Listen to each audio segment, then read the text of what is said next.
Welcome everyone, it's Raleigh and we're doing another regional lore video yet again. Today we will be talking about the Tarnished Coast. This region is interesting as it serves as the coastal part of the Moguma jungle. While we do get to visit this region in the first game in the Eye of the North expansion, there isn't much that speaks to the history of this place.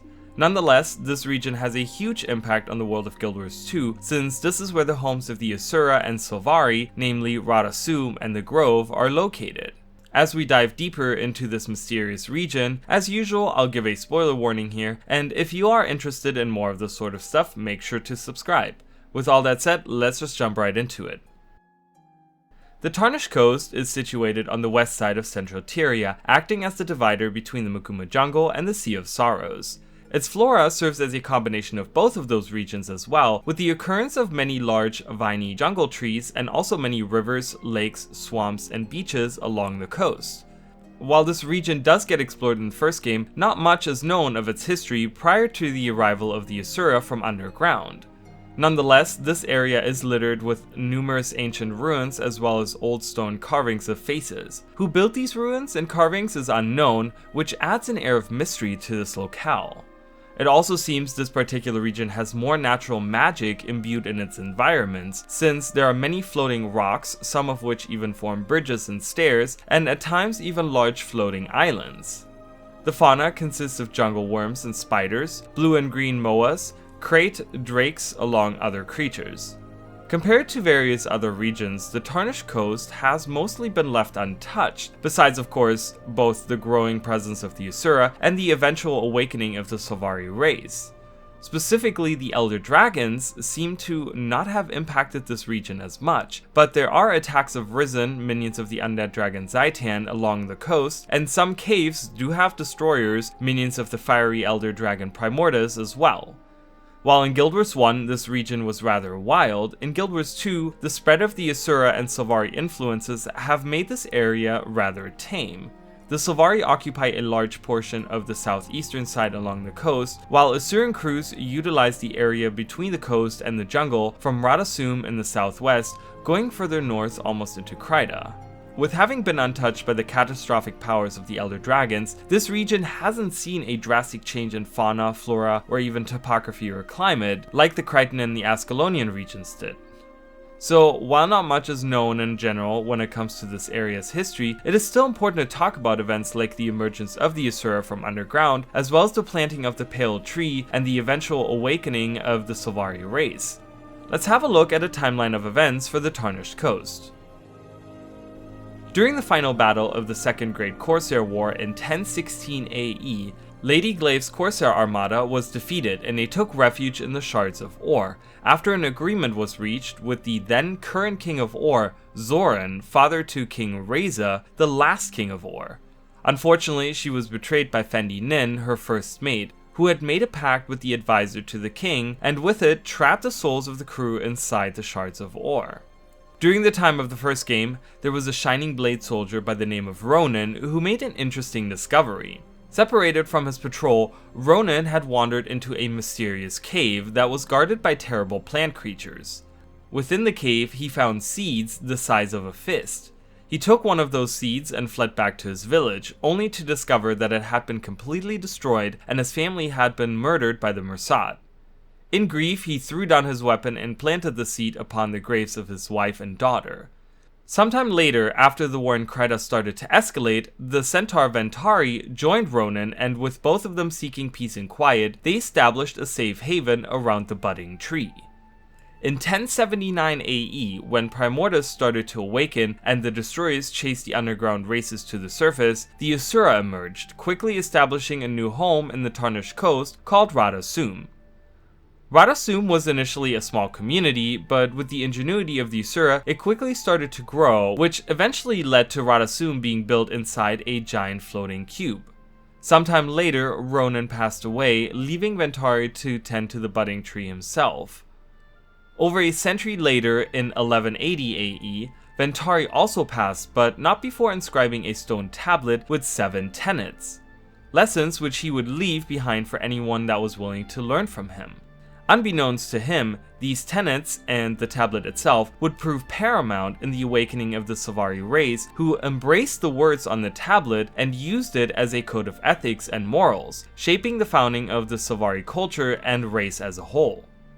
In 1302 AE, the pale tree, which was originally planted by Ronan, now having grown to a majestic size, bore fruit that held the first Sylvari. These 12 Sylvari would come to be known as the Firstborn. The Firstborn Sylvari were equally divided between the cycles of dawn, noon, dusk, and night, with 4 of them acting as the luminaries or governors for the race, and more specifically their cycles. These first Sylvari also formed the grove around the pale tree, which serves as their main settlement in Tyria. Around 1309 AE, the second-born Sylvari Cadiern, after several events, started to question the teachings on Ventari's tablet. He slowly became convinced that the tablet was holding the Sylvari race back, and after trying to find answers with the pale tree and getting none of the answers he was looking for, he created the Nightmare Court in order to free his people from the yoke of the tablet. Eventually, he was able to bring Faolin, one of the Sylvari Firstborn, into his fold, and in time, she replaced him as leader of the Nightmare Court and dubbed herself Grand Duchess. A year before the start of Guild Wars 2, in 1324 AE, the Inquest, a prominent but rather immoral and unethical Asuran megacrew, conducted experiments on chaos magic at the Thermonova reactor in Metrica province. These experiments led to a number of discoveries, but ended in catastrophe when the reactor exploded. The aftermath of this disaster has led to chaotic disturbances that are felt throughout the region. That brings us closer to the current state of this coastal area. Many Asuran crews are trying to establish their prominence, and in doing so, spread the influence of the Asuran race around this region and beyond. Although most of them are conducting rather harmless experiments, with quite a few aspiring to further society for the benefit of all Asura, there are crews like the Inquest that will stop at nothing to gain power and knowledge and use it for their own gain. The Sylvari, on the other hand, being the youngest known race to date, are learning what it means to live among the plethora of other cultures and societies that are spread throughout the lands, having to grasp what it means to be a part of this world that is facing countless threats.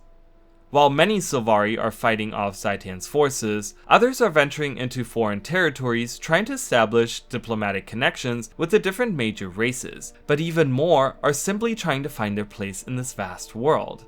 As a fairly young race, the Sylvari are very malleable and easily impressionable, which the Nightmare Court uses to their advantage, and are trying to sway as many newborn Sylvari as they can to their side. This is creating discord within the Sylvari race, and the Nightmare Court even use force to gain control of more members. Now that we have an understanding of the basic history of the region, let's have a look at the maps for the Tarnished Coast. We start at the far western side of the Tarnished Coast with Radasum.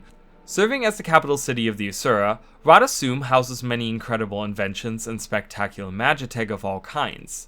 The floating cube acts as a main hub and houses the 3 colleges of the Asura, namely the College of Synergetics, the College of Dynamics, and the College of Statics, each one following their own set of beliefs on how to innovate on the use of magics and technology.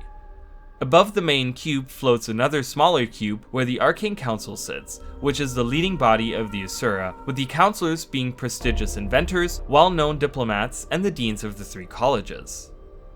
Moving east from Radasum, you come to the Metrica province. Being the introductory area for the Asura, this map sees a lot of different crews of Asura conducting various experiments. Early on in the more southern section, you will find the Inquest meddling in not only the affairs of other crews, but also with the Hylic tribe.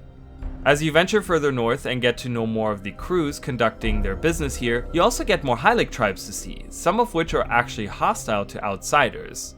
At the most northern tip, you have the Thermonova reactor side to the west, and to the east sits a large Inquest base.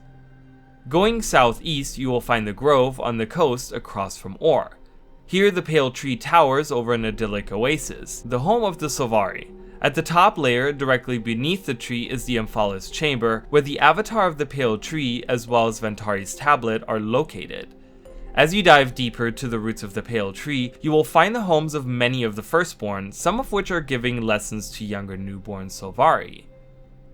North of the grove, you reach the Caledon Forest, and on the south end of it, close to the grove, newly awakened Sylvari take their first steps into the world. In this general location, you encounter not only Ryzen fairly early on, but also get a glimpse of what it means to be a part of the Nightmare Court. Further north, you find the Maban Market, and the Isle of the Soundless, a group of Sylvari that have removed themselves from the Pale Tree, but unlike the notorious Nightmare Court, are simply trying to live a life unbound by any connections to the Pale Tree and the Dream. To the east, you find a large part of the wall dividing the Dominion of Winds from the rest of the world, while the waters surrounding the wall are infested with Crate.